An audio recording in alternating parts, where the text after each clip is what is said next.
whatever. But we're gonna start, and we'll just put the big poster up here with All-In Texas, just like we did with the preview show. We're gonna start with the big one and get it out the way because it is a mammoth show as we expected it would be.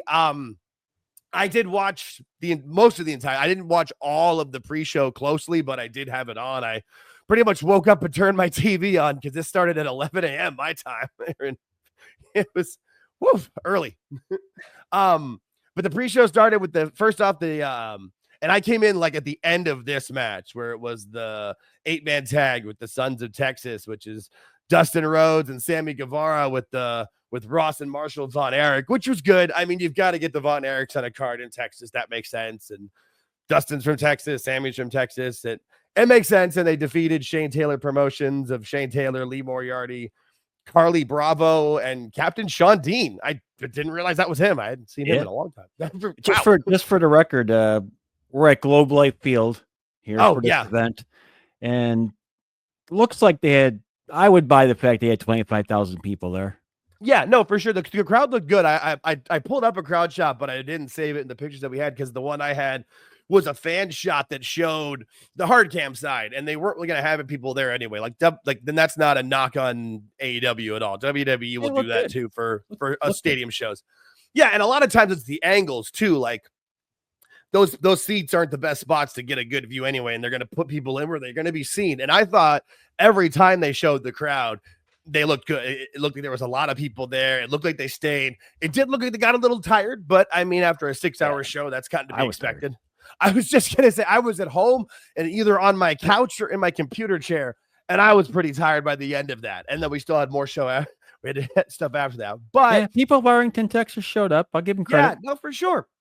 Absolutely. And I feel like there was a lot of people who traveled in for it and made it a day, whether it was from out of state or I know personally some friends that live in Austin that went up there. I think it's up to Dallas for that, the Arlington area for it. So, and I mean, people made it an event. They went to it, and I'm sure StarCast was a lot of fun.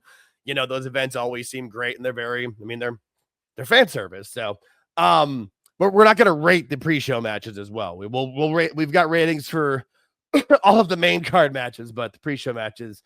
Because the other one was the second one was Big Boom AJ and the conglomeration of Hologram, Kyle O'Reilly, and Ishii versus the Don Callis family, who is, I always forget who's in that family anymore, and it's Hechishero, Lance Archer, Rocky Romero, and Trent. So it grows and changes weekly. Guys, remember, was it the last time we saw Jake the Snake when he came in and did that weird trade where he traded for some and what the hell was that? Never understood it. Never got explained. Never referred to again. So, and I mean, I'm glad that Jake's getting a paycheck. That's great because obviously with his health issues and other issues, he's neat. Like, it's great that he can be healthy and taken care of. He seems like he's living literally the best life he's probably ever lived because he's healthy and sober. But it's like, what? I feel like he should be utilized more, whether it's in a promo type class or somewhere on the creative structure somewhere. I don't know. I just not feel sure like how much he can actually do. That's thing. True. I don't know how much he can travel. I feel the same way, and I'm like thinking to myself, going, I don't know if he could do it. Yeah, because every time you do see him, he's on the oxygen and stuff. And yeah, you're right. You're probably it's probably for the best. I've always had a soft spot for that guy. Yeah, absolutely. Especially he's one of those guys that we pretty much counted out as lost, and then we got him back, and he's still around. So, but I mean, yeah, that's. There's not much you can do, and the Don Callis family, I mean, they're there. That's pretty much all you can say about really noticeable in this match. AJ is really good. He's Big Boom Justice or Big Justice. Yeah, Big Justice. He's Big Justice. Yeah, he's bigger. He was bigger than that kid hit a growth spurt. 3 or 4 of the other guys. Yeah, because it wasn't. When was the show? The show where it was like it wasn't World's End, but it was the one we watched. Yeah. Oh, it was Revolut. You're right. It was the one. Yeah. And and that was 6 months ago, maybe less. And that kid, all I know, somewhere in the line, that kid hit one of those crazy ass growth spurts where your friend that you went away for summer break and they came back and you were 2 inches taller than them. And now they're 3 inches taller than you. Yeah. The cuteness is going to wear off once his voice changes though. Oh yeah. Which is why I saw they had a commercial and a partnership with the Great Clips or Supercuts, one of those haircut places. And get as much of that in as you can. Cause once he hits, once he like 14, 15, once he hits 16, 17, and he probably won't want to do it at that point. It'll stop being cool to him. Well, maybe not though, because those paychecks are probably pretty damn nice. But yeah, no, I mean, but again, I'm not exactly sure why like this match wouldn't lead off the show in the sense of making, if there's an audience for the Costco guys, the Big Boom guys, whatever you want to call them, shouldn't you make people pay for it? At least the second time? I don't know. We've talked about that before. Same thing, different. Yeah, same thing. Yeah, different. exactly. Okay. It's still just, it's odd. But that was the first match I watched in full of this massive card. And then the last match on the 0 hour, which was the continued downfall, FTR versus the Outrunners. And honestly, you could say there's been a downfall for the Outrunners too, because they got hot at one point and their shirts were selling and they were doing, and then just nothing ever happened. They didn't capitalize on that, and they just kind of popcorn farted out to the. It's not their fault at all. Yeah. Oh no, it's rarely, if ever, the talent's fault in AEW. Even the talent that suck up to Tony and do whatever he says. Whether you fight him on it or not, the booking's going to be the same, and the booking for both teams has been pretty terrible for quite a while. I think FTR won. Yeah, FTR won. I mean, they're big moments later in the show anyway, but yeah, I mean, that was the pre-show. Awesome. Yay, right? Yeah. And then the first match on the card, the Ops, I mean, for the AEW World Trios title match. Like, you forget that those belts even exist. And honestly, if I hadn't seen the card and done a preview show for this, I'm not sure if I could have told you who had the belts. I actually probably would have thought it would have been the Death Riders, Claudio and Yuta, and Gabe Kidd. Probably would have been my guess on that. But I mean, I love Samoa Joe. I just hate, and I love Powerhouse Hobbs. Honestly, it's just, you hate watching them be parts of nothing storylines that aren't really gonna go anywhere. It's just odd that these two guys are here. Yeah, it's exactly. It's just, especially Joe. Like Joe, when Joe was gone, I felt like you could at least excuse the Death Rider stuff and why that was done. But the moment he came back, if he wasn't just like, no, this is not the company I'm working for, I'll go be the champion. It just, the storylines just are bullshit. You don't believe it, and it's just sad. I love Joe. Did I see where he's leaving again for some redos or something for that? Or is that not true? Like where they do like pickups and stuff. I wouldn't be surprised. I just saw a commercial for the Twisted Metal season 2 the other day, like 2 days ago. I just saw a commercial for that online. Interesting, but I didn't watch it. I'm sure it said it's release date, but I don't remember it. But maybe, I mean, I wouldn't be surprised. A lot of times with that kind of stuff, they have to do reshoots or revamp a story. But he's not the voice of the character though. He's just the body. So it would definitely have to be a reshoot. He wouldn't be doing voiceover and stuff, which I think is kind of weird, because he would be a good actor, and he would do good. And he's done voiceover work in other stuff that he's done in cartoons and things. But I mean, they won the match. It was fine. It was what it was. Nothing special though. Like, it really bothers me that this is where Joe is on this card. Like, at least got it out of the way quick. I mean, yeah, I feel like for him, yeah, exactly. Like, he got to be he was probably eating barbecue. He was having the best brisket of his life before the show was half over. You know what? That actually makes me feel a little bit better about this whole thing. Thank you. I appreciate that. But I mean, this match was nothing. I mean, I wrote down like a 2 with the question mark. I mean, there was nothing egregious. There's a lot of 2s coming. Yeah. Oh, there's a lot of that. There's also some that's gonna do. We'll get there, but yeah, no, this one, I wanted to rate it lower just because I felt bad for Joe, but nothing egregious happened. It wasn't like there was anything gnarly or Claudio wasn't, hitting somebody in the head after they just threw up from a concussion. So the next match on the card was the Casino Gauntlet. The pretty much one of the few things I think everybody thought was going to happen was MJF was going to win this one, because it just makes sense for him to have that contract to cash in. I honestly thought he was, like I'd said multiple times that anybody would listen in a few different chats during live streams that's what I thought was going to happen. He was going to win. You cheated, though. You cheated. You got your information from somebody. I thought it before, though. I said it before, and I just said he confirmed it. I'm not going to shout anybody up. And I realize now that the person was saying something different. And we'll get into that as we go along. But I just thought that would be the most sense, just because I still don't think Adam Page is the answer. I just don't. But that's me. This match was fine. This match, like we've talked about, the problems with this match is just the way it's set up, in the sense that people fight to be first and second in it. And this one was MJF and Mark Briscoe, which is fun. That was fun to see them starting it. But, that everyone's going to come out that's supposed to come out before they have the person win it. And that's exactly what happened. And I mean, it was fine. That's why, all they got to do is just tweak that one little thing, and no one would say a word about this thing. Exactly. Make it, honestly, if it was just make it War Games rules, we all understand it. The match doesn't start till everybody's out there. But you can't win it or lose it before everybody comes out, but you can get knocked out of it if somebody, knocks you out or throws you out, or you guys do a fight off or whatever. You can do all that kind of stuff. It just makes it a little better, in my opinion of it. But what do I know? This actually flowed on pretty quickly, I thought. One of the few things that did. It did. I did have I have a few notes written down. When I just wrote down faster than I expected. Like when he won, I was like, oh great. Yeah. Because you never know with stuff like this, and honestly, you never know at the AEW how long it was going to take, which is, why for me, I put it as a 2.5, because I didn't think there was anything. I enjoyed it. I thought it was fun. I probably still had some energy with it. One of my twos.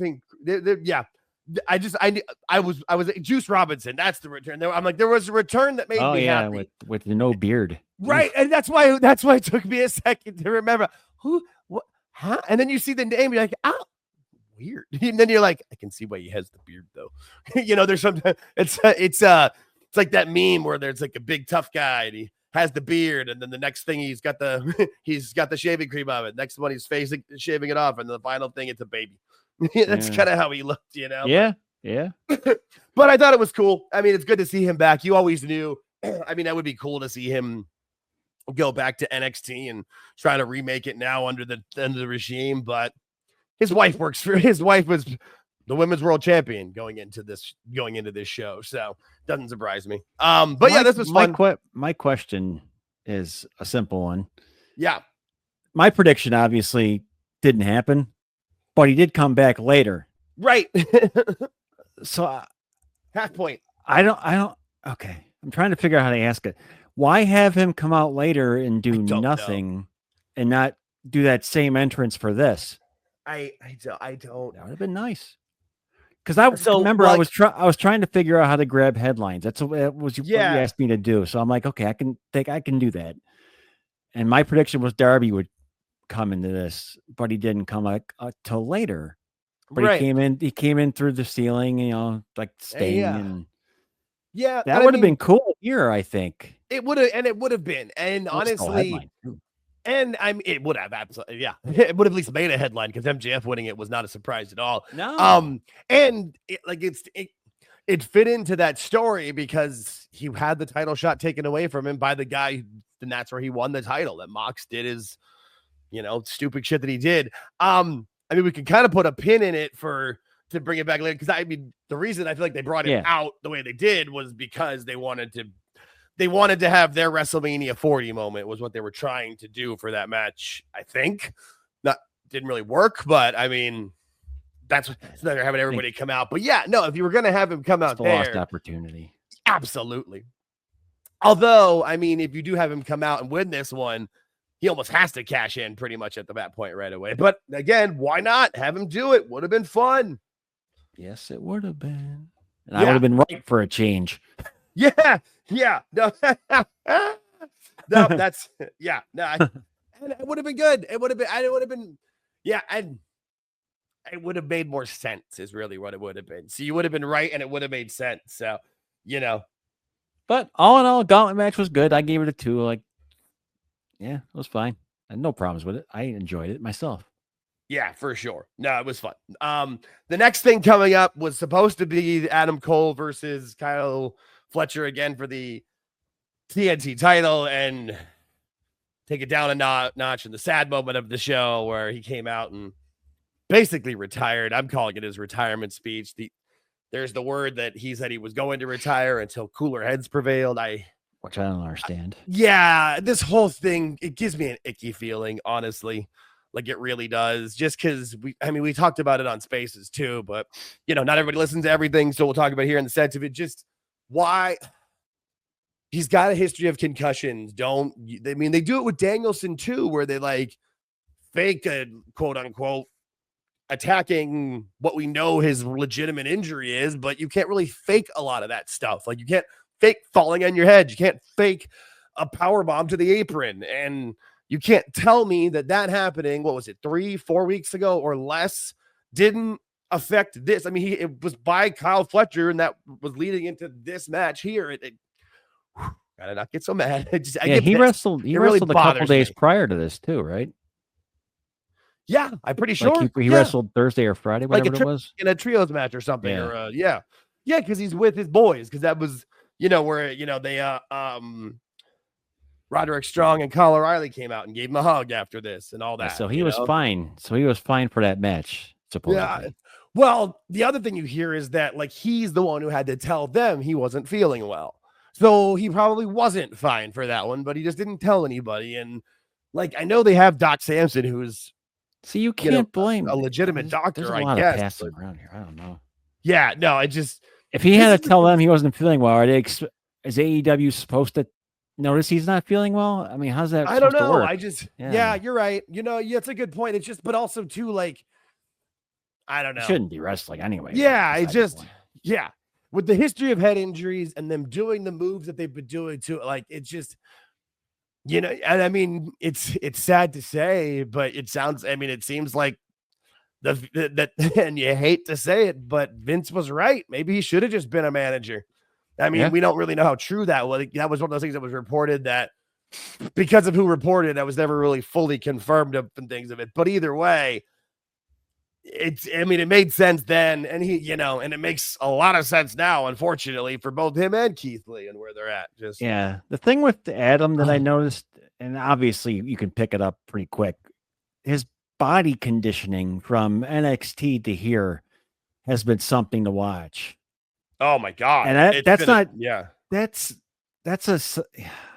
kind of a side of, okay. Concussion wise, you are just moping around. You're not really eating. You're not really working out. You're not doing anything because you get headaches and shit. Right. So you have to, I can't assume nothing. I don't know. But his condition of his body has been really deteriorating. And even Cornette's like, if you're sick, I'm sorry, stuff like that. People are concerned. I'm glad you said it that, because I didn't want to interrupt you, but you really broke something, like, you're not broke something, but you really kind of triggered something for me in the sense where, like, I hadn't thought about it, because everybody kept saying sick and like unwell. And I was thinking more of like, like not specifically diverticulitis, but something like that, where he had like a disease or something like that. I wasn't thinking of it on the level of the concussions would lead to him not being able to eat as much and then not being able to work out. You know what I mean? Like I've been through it. Tied that circle for me. You played hockey. No, that makes sense. You get knocked on your ass. The next day you're kind of feeling better. And then you start getting headaches. And you're laying down. You're not really eating. Your workout day, skip Thursday, then you skip Friday. Then it's the weekend. Then you skip Monday. It just happens. You don't even realize what's going on. Right. And then I know, like, he's got his video game stuff that he does and his streaming and stuff. But it's like, hey, if that's working and making you happy and making you feel good, and you think about that for a second, Jake. Yeah. When you watch someone do a video game stream, is it light or is it dark? Usually it's dark. Yeah, exactly. That's why. No, you're right. You're right. Yeah, it's usually, no, you're right. You're absolutely right. And you legit, you're listening to my mind be blown right here. But also, like, you tied it together, because I was just automatically assuming something else, like a stomach virus, or like, I don't know, like not cancer, but you know what I mean? Like an actual, like that kind of illness. But no, you're absolutely right. Like, it totally makes way more logical sense that the body, not transformation, but but that's reverse transformation, I guess, but it would make a ton of sense. And he's never looked good. He hasn't looked healthy. He hasn't looked right. And if your brain's messed up, that's going to do it. No, it starts there and works its way around. Right. Exactly. And that's, now that makes a ton of sense. And that's just sad to see because, I mean, by everybody's account and everything you've ever seen of the guy, he's an awesome dude. I mean, like, even go back to like the Pat McAfee stuff where, like, they still jokingly kayfabe hate each other, but like, they're really good friends behind the scenes, and he helped that McAfee like put together matches and stuff. Like, everybody says he's a great guy, which is what he should be doing now. Yes, once he feels better. Yes, God damn it. Yes, like if AEW won't put together a PC and like have this guy run it or be a major part of it, like then go to NXT and be a coach. Like you and Sean got along so well, like it would be great. Because you just want the best for a guy. They even, they had a very public breakup recently, but even Britt Baker like posted Bebe with the crying face on, and she's been pretty silent on Twitter aside from her random things on Instagram talking about the price of water. But just everybody loves the guy, and you wish nothing but the best for him. And when you heard that something had happened and that they were changing the match and he was injured, you felt like, oh shit. And then he comes out and he's got this face, and you're like, God, shit, MJ brought it up on Spaces on Sunday, but just shit. That's all I could think. It's just it's a bummer. He's better off. Yeah. He's better off. Just get yourself feeling better and come back. If you want to come back, stay in the back. That's the other beauty of society and wrestling now. Like, I mean, he's young enough where, even he could be he could do like Shawn Michaels and take a couple 4, 5, 6 years off and come back and have a great end of your career. But just, all of our best, everything associated with this channel, which is Adam Cole, the absolute best, but moving forward, it leads to the reason why you didn't have this match of him versus Kyle Fletcher was Dustin Rhodes versus Daniel Garcia, Kyle Fletcher, and Sammy Guevara for the TNT title. And surprisingly, Dustin Rhodes won the title. He would have been the person I didn't think was going to win, just because he wrestled earlier in the night. You'd think you put it on somebody younger to try to build them up, but maybe he'll get some matches on Dynamite and put on bangers because he can still go. I mean, this is why he re-signed with AEW and didn't go to WWE, because they would have just put him in the Hall of Fame and put him on a Legends deal. He wants to still wrestle, and he definitely can. It's just surprising he wrestled twice in one night and won the title, but good for him. Tony threw this together in, what do you think, about 3 hours or so? Oh, maybe less. I mean, yes, I think that whole thing was determined before they got there, probably.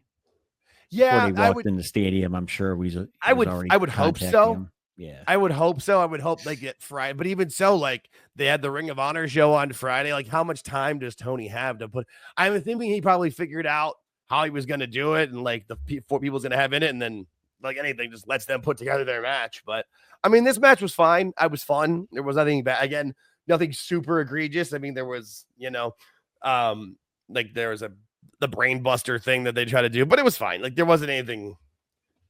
Nobody landed on their head. There wasn't any points where I was like, I had 2.25 on this one. So I would this one as a 2. So yeah, there's a lot of it's going to be in that range of this one, especially as you go through it of it. But congratulations to Dustin Rhodes. Happy to see him win that title. Hopefully he defends it on TV some. We'll see. Well, we'll see if we see, because I don't really watch Collision, but we'll see.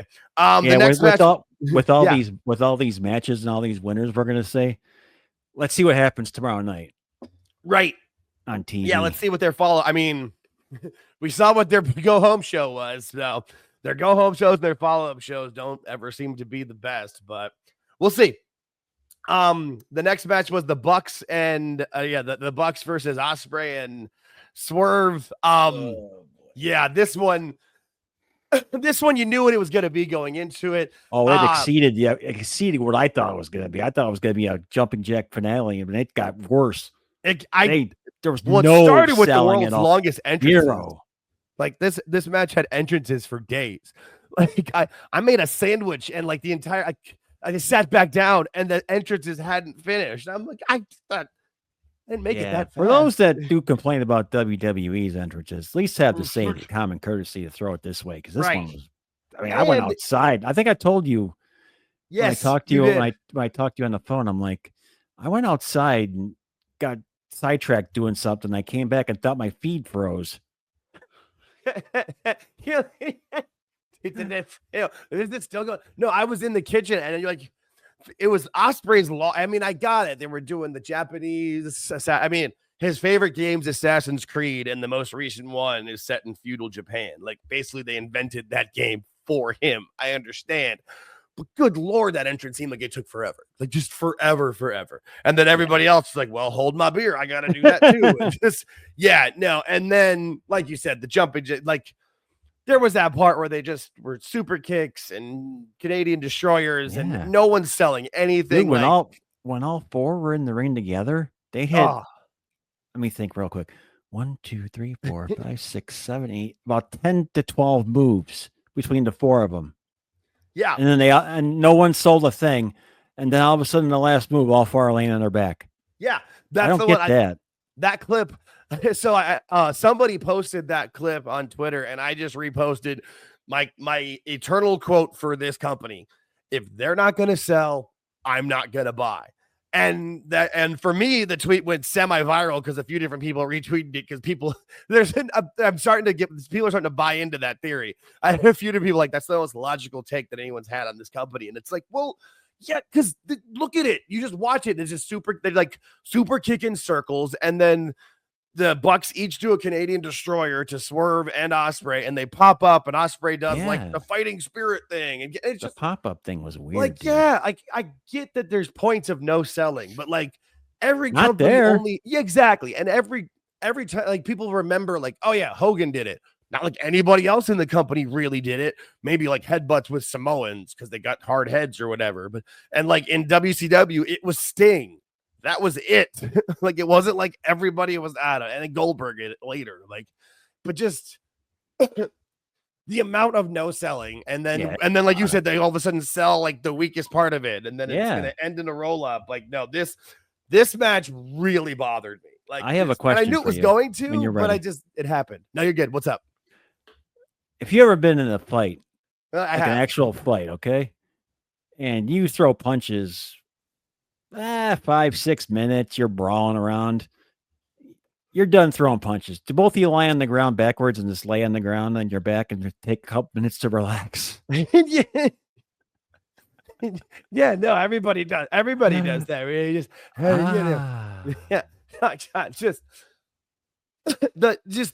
it just kept going too. Like, I'm just like you said, most fights that I've been in are usually under 5 minutes because you're very tiring. You realize very quickly, like, oh shit. Hockey fights, I don't. Yeah, that's the boy. Yeah, they don't last that long, and there's a reason for that. And then that's why I got the when I looked up for pictures, then there was a couple of them, but I just thought this was like, I mean, you could see both Bucks are ready to catch the guy because that's all it was spots. Like, all right, we're going to do this move and we're going to do that move, and I'm going to catch you here, and then we're going to do that into this, into that. And hey, if you like that sort of thing, great. Good for you. I never have. I mean, that's the stuff that I used to see. I used to like Ring of Honor for a while, and then I stopped. And it's because of stuff like this. And I've just never really been a fan of the Bucks. Like, I mean, I get that they can have good matches, and there have been some, but most of them are. I've seen a couple from Japan that had like actual selling in them, but not many. Like not much. And people say they're one of the greatest tag teams of all time. I've never thought that. I thought they were okay, mediocre at best. That maybe they had decent matches, but they just never clicked for me. And this match is just a prime example. I don't really get Ospreay for the same reason. And this was tough for me. This was bad. No, I have this one as a straight 1. I had a 1.5. I went with a 1. On it, here's the thing: is there was a point where I don't know what the exact timer was, but in my head, I'm like, if this keeps going, I'm losing a quarter of a point. And if this isn't the finish, damn it. And I can't. It only happened twice, but still, just the match needed to end. Yeah, the idea is to make it appear as though you're mad at each other and you're actually in a fight, not gymnastics rehearsal. Yeah, and it's supposed to be for like you want to be able to fight for the title and you want your EVP title, but you're just flipping over here and catching him over there and waiting on spots. But now the EVPs aren't the EVPs anymore. Is that the deal here? But I mean, so what? They can't make you wrestle an hour early, and they can't film random security footage. I don't know. I'm hoping it just means they go away for a while again. You know, take a vacation. Yeah, I mean, it seems like that would probably be the best move for them. Like every time they come back. I mean, I guess some people care, but it just seems like they're diminishing returns every time they come back. Yeah, nobody cares. Their ratings poison. They really are. They really are. And I'm not one to care too much about ratings, but also too like what my thing about ratings. I always say, well, there's YouTube now. I mean, look, they have the lowest viewed YouTube videos of every Dynamite they're on. Like most of views will be like 105,000, 110,000. The Bucks 53. Like it's a very obvious difference, and it's like it just is what it is. The next match this is where. When I got to this match, I was like, hopefully this is the end of this stuff because I won't be able to watch the rest of this if this continues. Yeah, And I also do at that point, I'm like, well, there's only so much left, but also what was left. You had the women's gauntlet, the Hurt Syndicate match, which I was somewhat excited to watch, but then what was next after this? The next after this was the women's gauntlet where Athena won. And once she was in, for my money, either her or Thunder Rosa had to win this match, for the fact of being from Texas, and that's they're selling within it. But sure, this was amazing that we saw nothing of these two women in the months leading up to All In. Well, yeah, remember sporadic. I'll give them sporadic, but there was an initial point where it looked like that Mercedes might be wrestling Athena at this show, and then that just she wanted to wrestle for if you want to wrestle for the big belt, so she did. I guess I don't know. I mean, this match was fine, nothing special, nothing bad. There was, Sky Blue came out, Ty Conti, or I guess it's Ty Mello now. Mina Shirakawa, I mean, Queen Jabalata. I mean, it was fine. Nothing special, nothing bad. I guess I was kind of surprised that Megan Bayne didn't win it, but if she wasn't going to win it, then Athena, I guess, makes sense. But I mean, there's also got, Megan Bayne, Chris Statlander. I mean, Willow Nightingale seems to really like, what are they doing with her? But I mean, yeah, what's happening is what normally happens. These women are getting over with the crowd.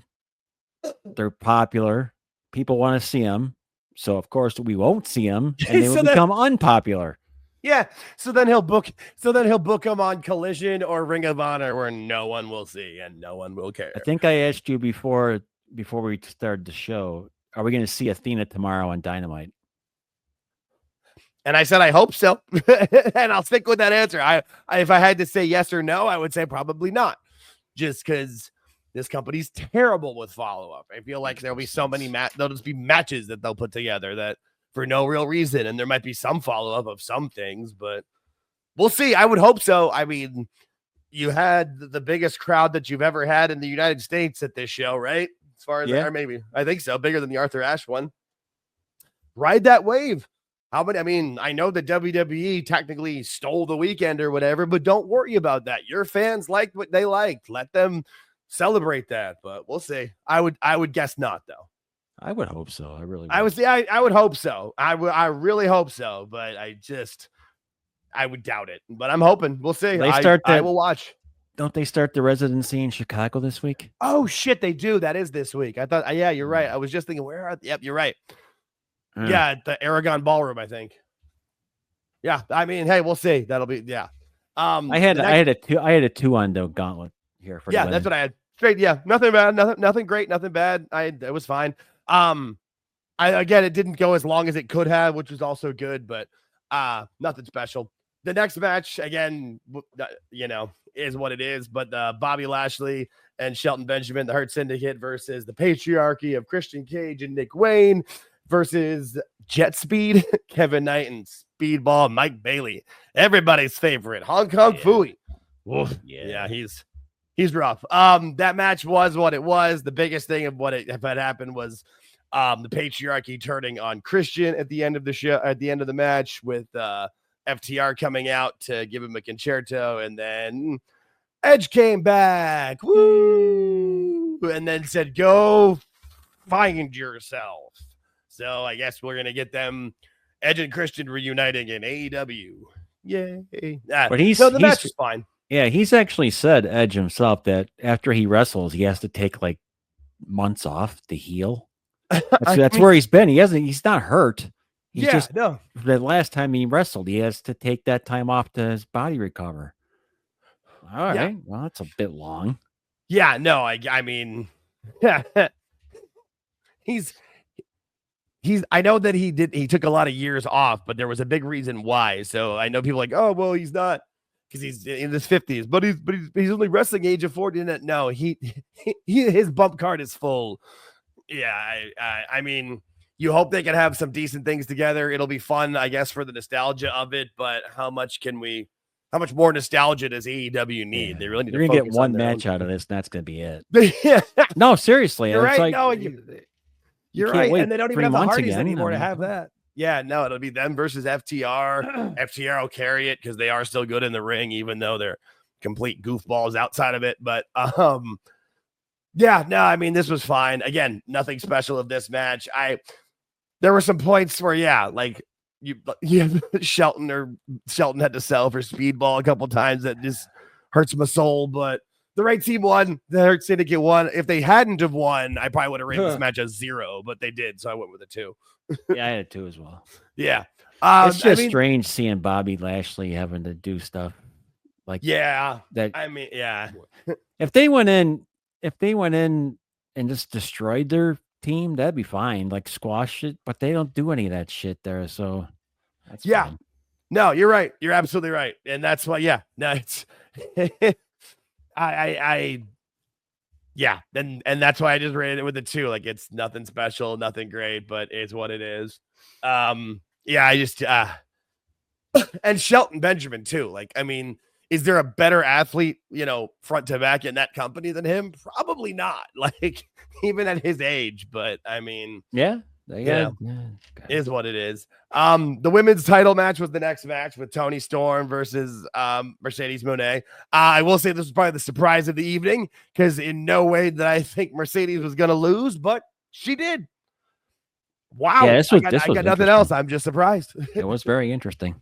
I enjoyed it right up until, I don't need to see, when there's kids in the crowd, I don't need to see Toni Storm munching on Mercedes's vaggie area. You know what I mean? Yeah, there's a few times. Yeah, that was way a little overboard, because there were kids there. There were kids there.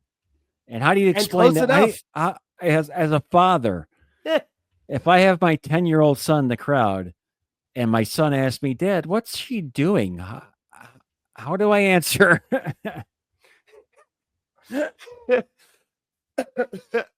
Flossing? No, I got nothing. I got nothing. That was they could cut that out. I would have been fine. There was no need for any of it. There was zero need for it. I mean, like, I know, like, people like the HLA stuff or whatever, but, like, do we really need that? I don't know. I mean, sure, I guess. But again, like, that's with this company where they have, like, Rizzler plushies where he comes out in that pre-show match, and then you're going to have a death match at the end of the show. Like, there's a lot of juxtaposition in this company that's just like, what? But, I mean, fine. Yeah. I mean, this match I thought was a 2.25. I actually... For most Mercedes matches, like, there's times where I just feel like she doesn't put out the effort, but I thought she did in this one. So it was good. It was good. I went 2.5. Yeah, sounds about right. I feel like I lost. Yeah, I lost. There was a couple of points lost for just the carpet munching, we'll say, and then she had to do the 3 pile drivers. Like, it was fine, See, but I understood the 3 pile drivers. I got that. We discussed it on Spaces, I believe. We have.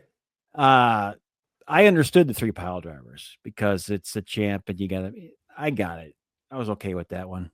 Yeah, maybe 2 pile drivers would have been fine, but the third one was, it's all good. Yeah. Omega and Okada. This one was, I guess this is probably the best match Okada has had in AEW. Not that that's saying a ton, because most of them have been right. Exactly. I tried. That was the best effort I can give. I mean, I know people love these guys. I see what I saw of them in New Japan 12 years ago, 13, 14. This wasn't that. Great. This was not that. Yes. This was what it was. I got nothing. They did what they had to do, I guess.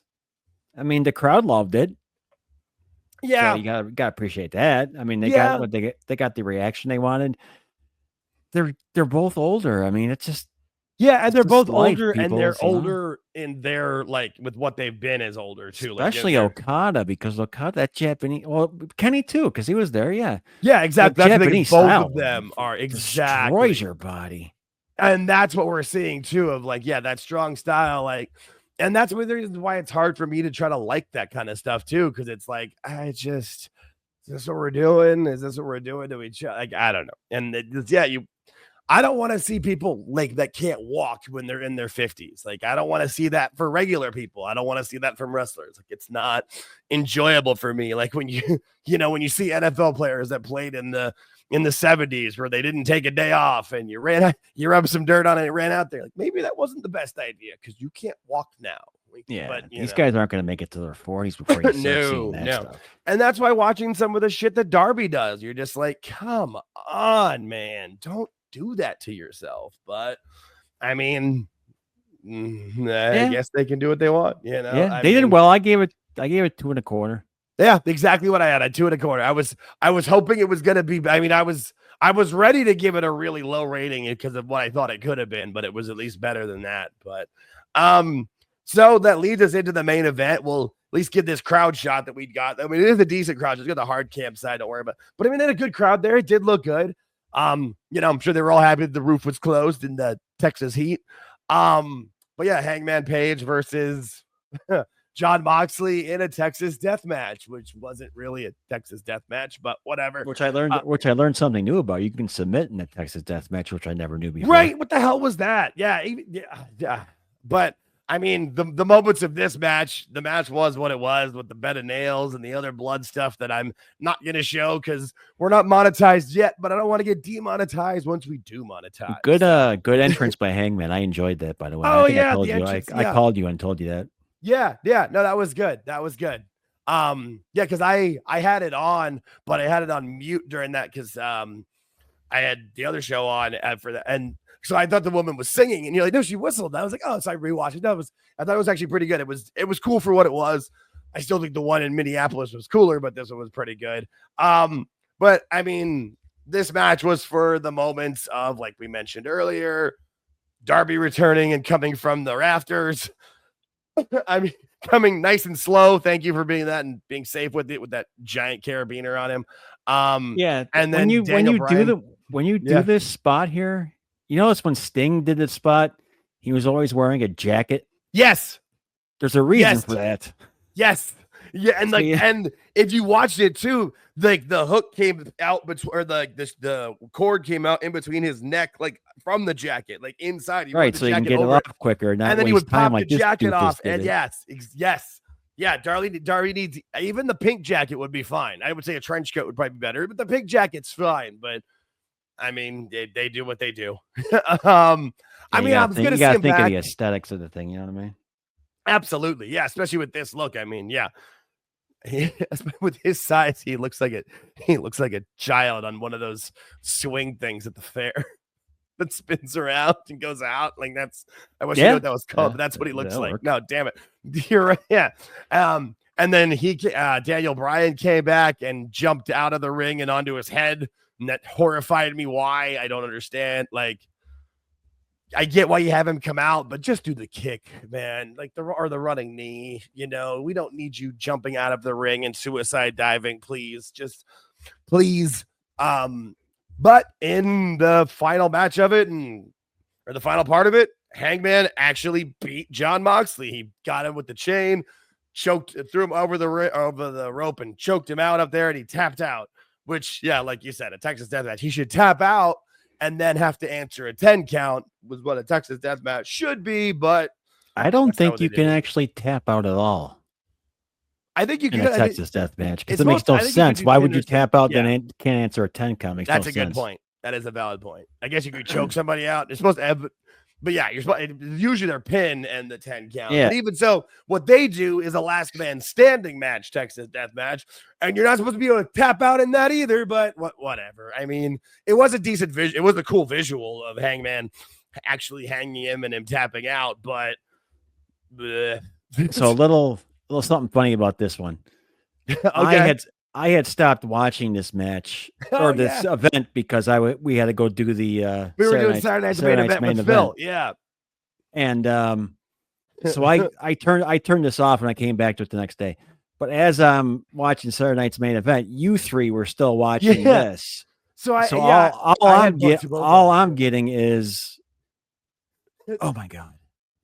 Why does he have that? What's that? Why is that a better nails? So I don't know what's going on. Then I put all piece together the next day, but it was funny for me because I was just getting the shrapnel blows here.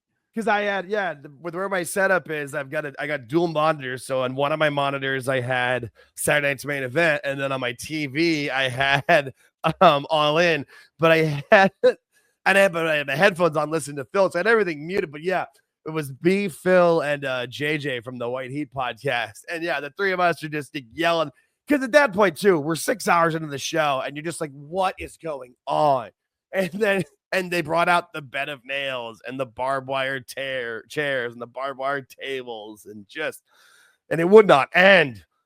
And at one point you told us, you're like, no, I'm not watching. I'm only watching Saturday night's main event and listening to you three. And then I asked you on Spaces what was better, watching the match or our reactions, and you're like, oh yeah, you guys, it was way funnier. Yeah, it was I mean,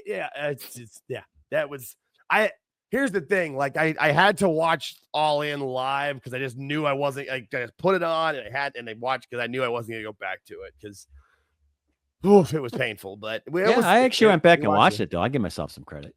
Good for you. No, I mean, it was a fine show. It was just too long. There was too many matches. Main event wise, I went 1.75 on that. So yeah, I went 1.5. Mostly because it was just too long. Didn't need to have that's all I kept saying was just like, come on. But yeah, so now what? They got the belt off Moxley. Now what? Right.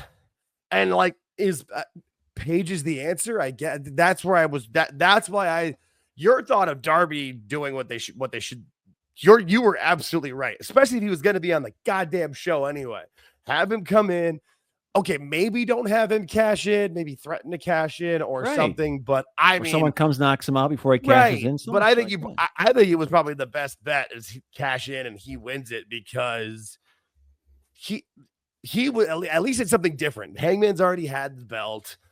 It wasn't that great of a title run then. I know there's people that love him. It was all right. It wasn't bad. Yeah. I don't know. He's never been the answer for me. Hopefully it's a good run. Maybe they'll do something great with it. I hope they do. I always hope they do. Yeah. I don't say these things about AEW because I want them to fail. I want them to succeed. I just then watch it and go, God damn it. What are you doing? Yeah. I had resigned myself to the fact that Darby was hurt and wasn't going to be there. So then when I seen him show up at the end, I'm like, well, why? Right, exactly. Because I had tossed my theory in the garbage once everyone told me he was hurt. So I'm all right. I guess I'm wrong. And then you see him pop up, and I go, he's not hurt. He's here. Okay. Why couldn't we just do that and grab a headline? Okay. I mean, especially too because he came in, they unhooked him, and the first thing he does is the coffin drop to the outside. He's clearly fine. Yeah. And it's No, and it just. I mean, having him as the underdog, goth kid, whatever you want to call him, having him be the one to take out Mox. I mean, not saying it makes a lot of sense, but it makes the most sense for what they could have done and for their fans. The underdog winning. It would have been cool. It was what it was. I mean, for me, the show overall, I rated it a D+.